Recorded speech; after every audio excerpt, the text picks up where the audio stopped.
இன்னைக்கு திருச்சபையை உருவாக்குறதுக்கு முயற்சி எடுக்கிறாங்க. இன்னைக்கு திருச்சபையை உருவாக்குறதுக்கு முயற்சி எடுக்கிறாங்க. அவங்கெல்லாம் எப்படி முயற்சி எடுக்கிறாங்க? நான் பார்த்தது, நான் கற்றுக்கிட்டது, எனக்கு தெரிஞ்சதை சொல்கிறேன் பாருங்க. ஒரு சிலர் இன்னைக்கு திருச்சபையை உருவாக்க பார்க்குறாங்க. அவங்க ஒரு ஆலயத்தை கட்ட பார்க்குறாங்க. ஆலயம்னா என்னென்னா, நாம தான் அந்த ஆலயம் என்று வேதம் சொல்லுது. இந்த கட்டிடம் ஒரு நம்ம கூடி வர்றதுக்கு தான். அவர் நமக்குள் வாசமாக இருக்கிறார், கட்டிடத்துக்குள்ளே இல்லை. என்னத்தான் அவர் கட்டிடத்துக்குள்ளே நம்ம வரும்போது அவர் கூடி வந்தாலும் அவர் நமக்குள்ளே இருக்கிறார் என்று தான் வேதம் சொல்லுது. அதை அறியாமல் இருக்கிறீர்களான்னு பவுல் சொல்கிறார் கொரிந்தியர்ல. அவர் நமக்குள்ள வாசமாக இருக்கிறார்னு வேதம் சொல்லுது. உங்களுக்குள் இருக்கிறவர் வேதம் சொல்லுது. அப்போ நமக்குள்ள தேவன் இருக்கிறார் என்ற அறிவு ரொம்ப அவசியம். இப்போ நான் பேசிட்டு இருக்கிறதே இந்த கூடுகைக்கு தான், இந்த கட்டிடத்துக்கு இல்லை. ஆலயத்தை பார்த்து பேசிட்டு இருக்கிற ஆலயம்னா நீங்க தான் அந்த ஆலயம். சபைன்னு சொல்லும்போது நாம தான் இந்த ஐக்கியம் தான் சபை. நம்ம ஒவ்வொருத்தரும் கர்த்தருக்கு ஆலயமா இருக்கிறோம். அப்போ இந்த ஆலயம் துவங்குறதும், இந்த ஆலயம் பெருகிறதும், இந்த ஆலயம் வளர்ச்சி அடைகிறதும், இந்த ஆலயம் பெரிய காரியங்களை காண்றதும் எப்படின்றத இன்னைக்கு இருக்கிற ஊழியக்காரங்க என்ன பண்றாங்கன்னா, பொறுப்பு கொடுங்க. பொறுப்பு கொடுத்தீங்கன்னா ஆளை தக்க வச்சுக்கலாம். பொறுப்பு கொடுங்க, ஆட்களுக்கு பொறுப்பு கொடுங்க, அவங்க இருந்துருவாங்க. வர்ற ஒவ்வொருத்தருக்கும் பொறுப்பு கொடுத்துருந்தா என்ன ஆகுறது? சரி, எதிர்பார்க்குற பொறுப்பு நான் தெரியுமா, இங்கே நிற்கணும், இப்போ மைக்கும் இந்த புல்பீட்டும் வேணுமா, ஒரு ஜெபம் பண்ணுங்கன்னா அதெல்லாம் பண்ண மாட்டான். பைபிள் கொடு, மைக்கை கொடுங்க, நான் பண்ணுறேன். பாஸ்டர் இடத்த எனக்கு கொடுங்க. பொறுப்புனாலே அவங்க என்ன நினச்சிக்கிறாங்க, இதான் பொறுப்புன்னு நினச்சிக்கிறாங்க. எவ்வளோ பொறுப்பு இருக்குது இங்கே. ஆனால் அதெல்லாம் இல்லை, அதெல்லாம் வேணாமா. நிறைய சபையில் என்ன பண்ணுறாங்கன்னா பொறுப்பை கொடுத்துட்றாங்க. பொறுப்பை கொடுத்துற பிறகு என்ன ஆகுது தெரியுமா, இந்த பொறுப்பு கமிட்டியெல்லாம் என்ன பண்ணுறாங்க, வார கூடுவாங்க. கமிட்டி கூடி பாஸ்டர் என்ன குறை பண்ணார், பாஸ்டர் என்ன தப்பு பண்ணார். அதனால தான் பாருங்க, இந்த லீடர்ஷிப், இந்த குழப்படியான லீடர்ஷிப் எல்லாம் உருவாக்குறது இல்லை இந்த சபையில். ஒரு சிலர் ஒரு குறிப்பிட்ட வேலையை செய்கிறாங்க, அவங்கவுங்க அந்தந்த வேலையை செய்கிறாங்க. அது அதுக்குன்னு அவங்க அழைக்கப்பட்டிருக்கிறாங்க, அதை அவங்க உணர்ந்துருக்கிறாங்க. இதை நான் செஞ்சால் இதுதான் கர்த்தர் என்னை செய்ய அழைச்சிருக்கிறார். இசை கருவியை வாசிக்க அழைச்சிருக்கிறார், கேமரா எடுக்க அழைச்சிருக்கிறார், சபையில் இப்படி செய்ய என்ன அழைச்சிருக்கிறார், மைக் செட் போட அழைச்சிருக்கிறார். கர்த்தர் என்னை வந்து கூட்டிகிட்டு போகிறாங்க. ஒரு சிலர் கூட்டி பெருக்கிட்டு போகிறாங்க, சேர்லாம் போட்டு போகிறாங்க. அவங்க விசுவாசிக்கிறாங்க, என்ன கர்த்தர் இதை செய்ய தான் அழைச்சிருக்கிறார். அவங்களுக்குலாம் பொறுப்பெல்லாம் கூப்பிட்டுலாம் கொடுக்கல. சிஸ்டர் நீங்கள் தான் இனிமேல் பார்த்துக்கணும், இல்லை பொறுப்பெல்லாம் கொடுக்குறது கிடையாது. ஏன்னா நாங்கள் புரிஞ்சுக்கிட்டோம், பொறுப்பு கொடுத்தா இவங்க உட்காந்து என்ன பண்ணுவாங்க, கட்சியில் பாஸ்டர் சரியில்லை, பிரசங்கம் சரியில்லை, சபை சரியில்லை, அவங்க சரியில்லை, இவங்க சரியில்லைன்னு உட்காந்து குறை பேசிக்கிட்டு இருப்பாங்க. இந்த பொறுப்பில் இருக்கிறவங்க வேலையே தான் கவர்மெண்ட் ஆஃபீஸில் வேலை கொடுத்த மாதிரி ஆகிடும். அப்புறம் சைனை போட்டு உட்காந்து கண்டதெல்லாம் பேசிட்டு இருப்பாங்களே, அந்த மாதிரி ஆகிடும். வந்து வேலையை முடிச்சுட்டு கட்சியில் குறை சொல்லிக்கிட்டு இருப்பாங்க. பொறுப்பு கொடுத்து ஒரு பாஸ்டர் சொல்றாரு, பொறுப்பை கொடுத்துட்டீங்கன்னா சபையில் இருக்கிறவங்களாம் யாரும் வெளியிலேயே போக மாட்டாங்க. ஏன்னா பொறுப்பில் இருந்துட்டாங்கல்ல, பொறுப்பை விட்டு வெளியில போக மாட்டாங்க. நான் சொல்றேன், அது உலகத்தில் கிளப்புக்கு வேலை செய்யும், சங்கத்துக்கு வேலை செய்யும், குழுக்கு வேலை செய்யும். சில பேருக்கு புரிய நான் என்ன சொல்றேன்னு. குழுக்கு வேலை செய்யும், மகளிர் குழுக்கு வேலை செய்யும். பொறுப்பு கொடுத்தீங்கன்னா அந்த குழு நல்லா இருக்கிறதுக்காக வேலையெல்லாம் செய்வாங்க. ஆனால் சபைக்கு அது வேலை செய்யாது. ஏன்னா சபை ஜெபிக்கிற ஒரு சபையாக இருந்தால் மட்டும்தான் வேலை செய்யும். இருக்குறீங்களா? நீங்கள் உங்கள் வாழ்க்கையில் உங்களுக்கு கிடைக்கிற ஒரு நல்ல பொறுப்பு, சபையில் கிடைக்கிற பொறுப்பு எது தெரியுமா? சபையில் நீங்கள் ஜெபிக்கிறவர்களாக இருந்தால் அதை விட ஒரு சிறந்த பொறுப்பு வேறு எதுவுமே கிடையாது. இருக்குறீங்களா? இந்த மைக்கை பிடிக்கணும்னு ஆசைப்பட்டதே கிடையாதுங்க. என்னை விட்டீங்கன்னா நான் இப்போ போயிடுவேன். நான் போகிறதுக்கு ரெடியாக இருக்கிறேன். கர்த்தர் சொல்லிட்டார், நீ போக முடியாது, இதுதான் உனக்குன்னு சொல்லிட்டார். நான் போகிறதுக்கு ரெடியாக இருக்கிறேன். ஏதோ என்ன இது பெருமைக்காக சொல்ல, இதை விட நான் வேற வேலையை விரும்பி இருக்கிறேன். அந்த வேலையை என்னால் செய்ய முடியும், எனக்கு இருக்குது திறமை, நான் செய்வேன். ஆனால் அதை விட கர்த்தர் எனக்கு சொல்லிட்டார், இந்த நோக்கத்துக்காக தான் உன்னை தாயின் கர்ப்பத்தில் தேர்ந்தெடுத்தேன், அதுக்காக தான் இங்கே நின்றுட்டு இருக்கிறேன். நான் இது என்னவோ விரும்பி பாஸ்டர் புள்ளன்றதுனால எங்கெல்லாம் நிற்கலைங்க. எனக்கு அதை விட ஆசைலாம், வேற ஆசைலாம் இருக்குது. இன்னும் சொல்ல போனால் சினிமாக்குள்ளே போனோன்னு எனக்கு ஆசை இருக்குது. எனக்கு ஆசை இருக்குது. மற்ற சினிமா மாதிரி இல்லை, நம்ம கிறிஸ்தவ சினிமா எடுக்கிற ஆசைலாம் இருக்குது எனக்கு அது மாதிரி கற்பனைலாம் பண்ணி வச்சுருந்துருக்கிறேன். வாய்ப்பு கிடைச்சா ஊழியத்தில் இருந்துக்கிட்டே அதெல்லாம் செய்ய முடிஞ்சா செய்வேன் நான். ஆனால் வெளியில் கர்த்தர் சொல்லிட்டார், நீ இதுதான் உனக்கு.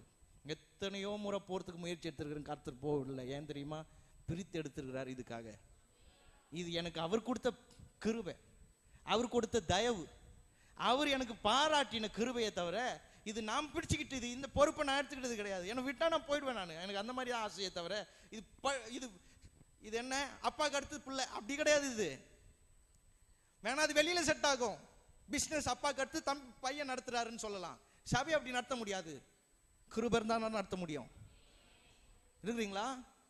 ஆகவே பொறுப்புகளை சார்ந்தது இல்ல சபை, ஜெபிக்கிறவர்களை சார்ந்தது தான் சபை. அன்னைக்கு ஒரு சபை துவங்குச்சு, 120 பேர், ஃபர்ஸ்ட் பீப்புள், ஃபர்ஸ்ட் சர்ச், முதல் ஆதி திருச்சபை துவங்குது. எதுல திரும்ப துவங்குறாங்க? ஜெபத்துல துவங்கினாங்க. இருக்கிறீங்களா?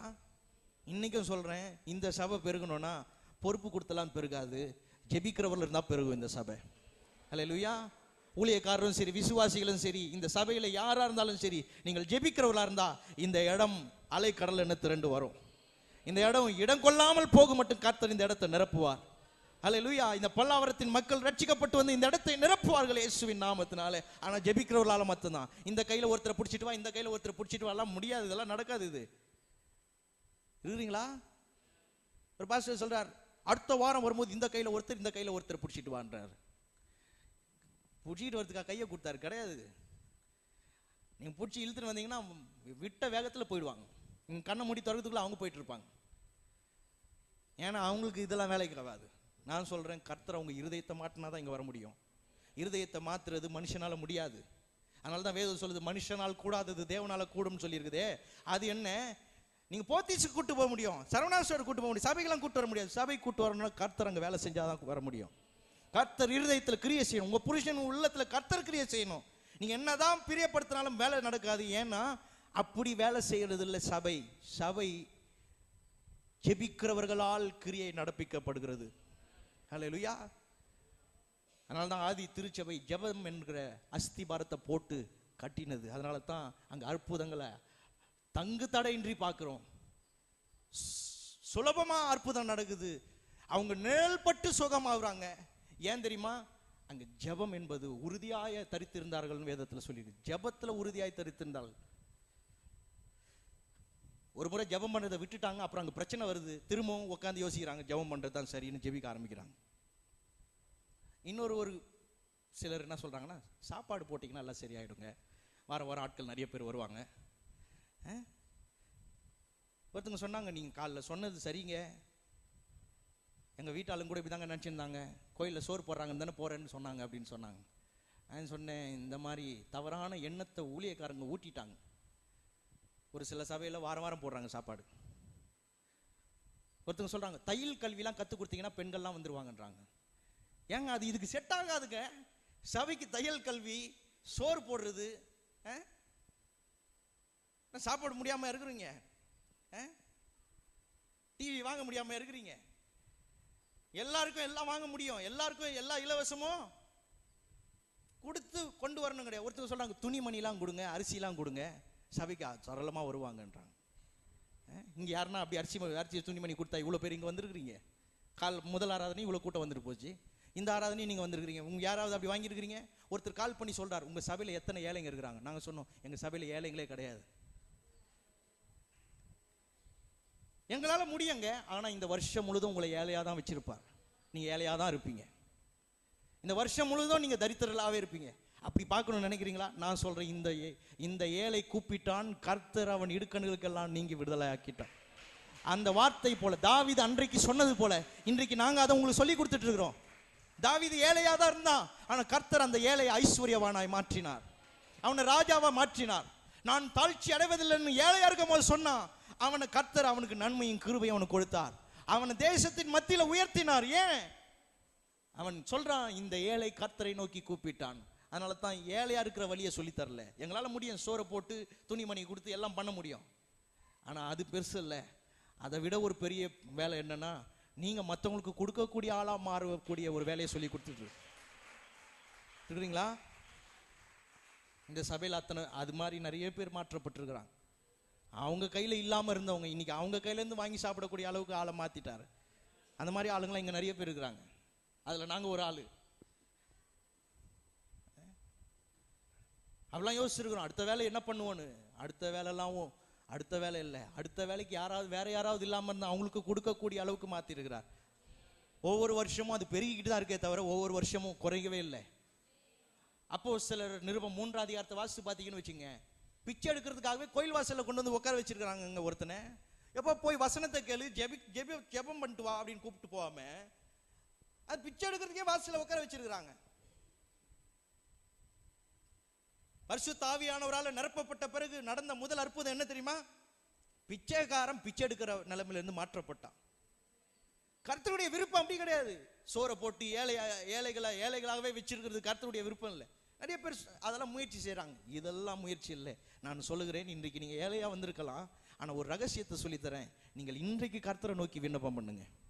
இந்த நிமிஷத்துல தீர்மானம் எடுங்க. ஆண்டவரே, அன்றைக்கு தாவீதுன்ற ஏழைக்காரன் உம்மை நோக்கி கூப்பிட்டான், அவனுக்கு நீர் விடுதலையை கொடுத்தீர். இன்றைக்கு இந்த ஏழை என்ன நான் உம்மை கூப்பிடுறேன், எனக்கு உதவி செய்யணும்னு கேளுங்க. ஹல்லேலூயா. சபை வளர்ச்சிக்கு ஜெபம் உதவி செய்யாது. இங்க பாத்தீங்கன்னா தொடர்ந்து வாசிச்சு பாத்தீங்கன்னா காத்திருந்தாங்கன்னு இருக்குல்ல, இந்த காத்திருந்தார்கள்ன்ற வார்த்தைக்கு இன்னொரு ரீப்ளேஸ் பண்ணக்கூடிய வார்த்தை என்னன்னா ஜெபம் பண்ணி கொண்டிருந்தார்கள் அர்த்தம். இனிமே நான் காத்திருக்கிறேன் பிரதர்னா நீங்க என்ன பண்ணிட்டு இருக்கிறீங்கன்றதை புரிஞ்சுங்க. காத்திருக்கிறீங்கன்னா ஜெபம் பண்ணிட்டு இருக்கிறீங்கன்னு அர்த்தம். இனிமே நெகட்டிவா பார்த்துடாதீங்க. காத்திருக்கிறதுனா ஏதோ அமைதியா இருந்துகிட்டு ஏதோ எதுக்குமே கவனம் செலுத்தாம ஜெபிக்கிறதுலயும் விசுவாசத்திலையும் வார்த்தையிலையும் நேரம் செலுத்தாம இருக்கிறீங்கன்னா அது காத்திருத்தல் கிடையாது. அது அந்த காத்திருத்தல் வேஸ்ட். அது பயனற்ற காத்திருத்தல். நான் சொல்றேன், காத்திருத்தல்ன்றது என்ன தெரியுமா? ஜெபத்துல தரித்திருக்கிறது. மற்றவங்க வேணா உங்களை பார்க்கும்போது என்ன இந்த ஆள் ஒன்றும் இல்லாம இருக்கிறாரு, இல்ல காத்திருக்கிறாரு, நான் காத்திருக்கிறேன்னு சொல்லுங்க அவங்க கிட்ட. ஆனா நீங்க காத்திருக்கிறீங்கன்னா உண்மை என்ன பண்ண போறீங்க? பக்கத்துல இருக்கவங்கள பார்த்து சொல்லுங்க, காத்திருத்தல் என்றால் ஜெபம் பண்ணுவது. அல்லேலூயா. ஏமாந்துடாதீங்க. காத்திருங்க சிஸ்டர், கர்த்தர் செய்வார். காத்திருங்க பிரதர், கர்த்தர் செய்வார். இல்ல காத்திருக்கிறீங்கன்னா அர்த்தம் என்ன? அதுக்கு மாத்தி போட்டுருங்க, அதை ரீப்ளேஸ் பண்றீங்க இன்னொரு வார்த்தையில. ஜெபம் பண்ணுங்க. ஏன்னா அப்போஸ்தலர்ல வாசிக்கிறோம், காத்திருங்கன்னு கர்த்தர் சொன்னார். இவங்க போய் காத்திருக்கல, இவங்க என்ன பண்றாங்க? ஜெபம் பண்ணிட்டு இருக்கிறாங்க. ஆமென். இது இயேசு சொந்தத்துல இருந்து சொல்லலங்க. ஏசாயா 40ஆம் அதிகாரத்துல தீர்க்க தரிசனமா சொல்லப்பட்டு விட்டது. ஏசாயா தீர்க்கதரிசி முன்னமே சொல்லிட்டாரு, கர்த்தருக்கு காத்திருக்கிறவர்களோ. ஏசாயா 40 எடுத்துக்கொள்வோம். 31வது வசனம். கர்த்தருக்கு காத்திருக்கிறவர்களோ புது பலன் அடையும். அப்ப அங்க அதுதான் நடந்துச்சு. அப்போஸ்தலர் 1ஆம் அதிகாரத்துல அதுதான் இயேசு சொல்றார், காத்திருங்கள், காத்திருக்கிறவர்களோ காத்திருங்கள் அப்படின்னு சொன்னாரே. பரிசுத்த ஆவியானவர் உங்களை பலத்தினால நிரப்புவார்னு சொன்னாரே. நீங்கள் போய் சாட்சிகளா இருப்பீர்கள் சொன்னாரே. அது இந்த இடத்துல இருந்தா எடுத்து சொல்றார். கர்த்தருக்கு காத்திருக்கிறவர்களோ புது பலன் அடைந்து கழுகுகளை போல செட்டைகள் அடித்து எழும்புவார்கள். அவர்கள் ஓடினாலும் இளைப்படையார்கள், நடந்தாலும். இதைதான் சொல்லிட்டு இருக்கிறார் இயேசு.